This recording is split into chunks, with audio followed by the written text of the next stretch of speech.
Chapter 1. Uncharted Waters. It has been said that the desert and the ocean are realms of desolation on the surface, and that the only veil that stands between perception of what is underneath the desolate surface is your courage, if you only dare to breach the surface and sink. Like the timeless objects they describe, our story starts with great heat and pressure as the colonial Namibia, called Southwest Africa, experiences an incredible diamond rush in the year 1908. In the swell of a new industry sweeping the coastline, entire cities rose from the sand as fortune hunters came from afar in search of the world's purest diamonds, and a booming market of opportunities emerged from the depths in a way never seen before by this fledgling nation. The next year, Standard Bank in South Africa dispatched an insider to report on the banking prospects, who visited several towns, including Luderitz, Swakopmund, and Windhoek, describing the capital as a picturesque little town with dusty streets and no footpaths. In foresight, the bank decided that the time was not right and held off on their entry, understanding that in navigation, it's always best to travel a well-planned route. It was only in 1915 that the new financial pioneers of Namibia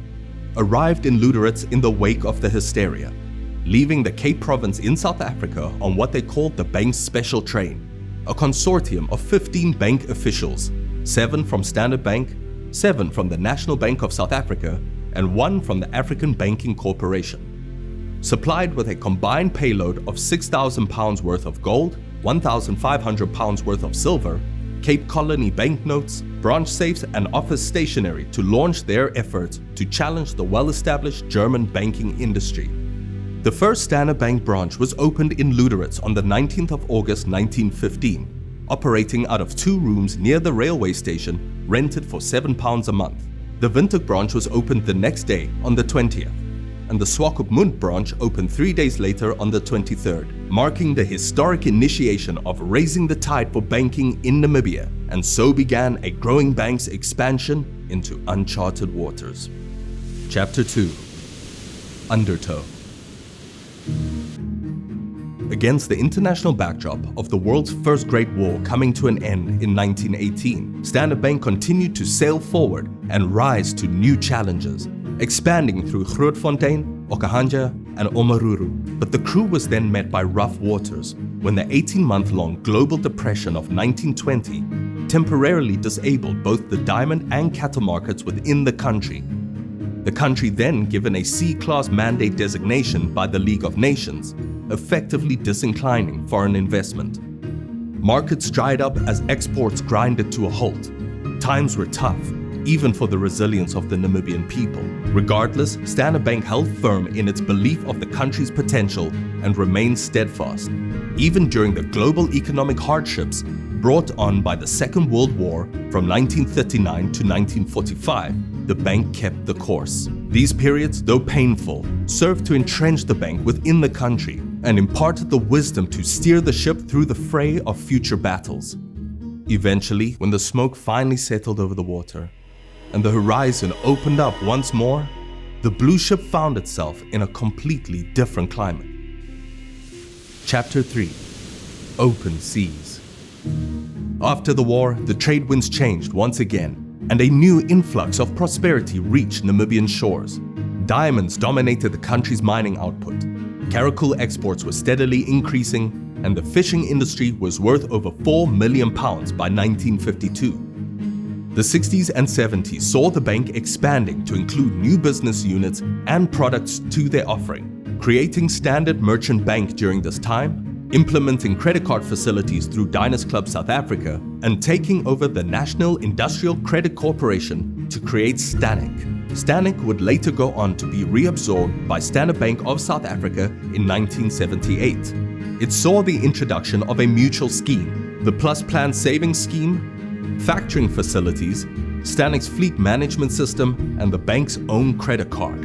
And the historic moment, on the 24th of May 1978, the Standard Bank of South Africa ceased operations in Namibia and was succeeded by Standard Bank Southwest Africa, thereby christening the first truly Namibian iteration of the blue ship we all sail upon today. Interlude. Sea legs. Being the first commercial bank to be incorporated locally within Namibia, the Blue Ship has sailed countless routes and explored many high-profile areas, all offering lessons and growth along the way. There has been much recognition awarded to the bank, both locally and internationally, highlighting the result of everything that's been invested throughout the years. But Standard Bank's proudest achievements have always been the financial solutions available to clients and how much is given back to their communities. From a notable start of 20 branches, the Blue Ship has racked up respectable miles while staying Namibia's most passionate bank. We are driven by purpose. We are driven by pride. Always ready to navigate and ready to raise the tide. Chapter 4. Navigators Needed. This ship is run by people. To make it this far along the journey has required preparedness and proactivity from a dependable crew. And throughout the bank's growth, it's been important to temper our purpose with good values and qualities. And this has not changed in over 100 years. Our values underpin who we are and highlight our reason for being. Without them, we are nothing. Every decorated navigator throughout history has demonstrated the values of the Blue Bank in remarkable fashion. To serve our customers and clients, to grow our people, to deliver to our shareholders, to be proactive, to work in teams, to constantly raise the bar, to respect each other, and to uphold the highest levels of integrity. These values bind all navigators to a higher class, but the bank knew that there needed to be more demanded from navigators if they were to truly thrive as only Blue Bankers can. We need navigators to be bold, to be assertive, courageous, and to take appropriate risks, to be responsive, to act with urgency and tend to clients' needs in ways that meet their convenience and exceed their expectations, to be inventive and create new solutions and find better ways to overcome client challenges, to be curious, always eager to learn, to know and to ask why, and to be knowledgeable, that you can use your expertise for the benefit of your team and clients. These are only some of the qualities we look for in the anatomy of a navigator. Chapter 5. Keeping Course. All aboard, navigators. We're finally ready to set sail. Namibia is our home, and we drive her growth. But what does that mean for a bank that's over 100 years old? It means our ambitions are bigger than ourselves, and that it's going to take every single navigator to do their part aboard this ship to take us to shallow waters once more, to dock safely in the harbor of accomplishment. For now, however, it's time to raise the tide, to do what needs to be done to be who we are meant to be. True navigators of the banking world who supply real solutions to real people with understanding, consideration, and ease. To be effortless experts of our industry.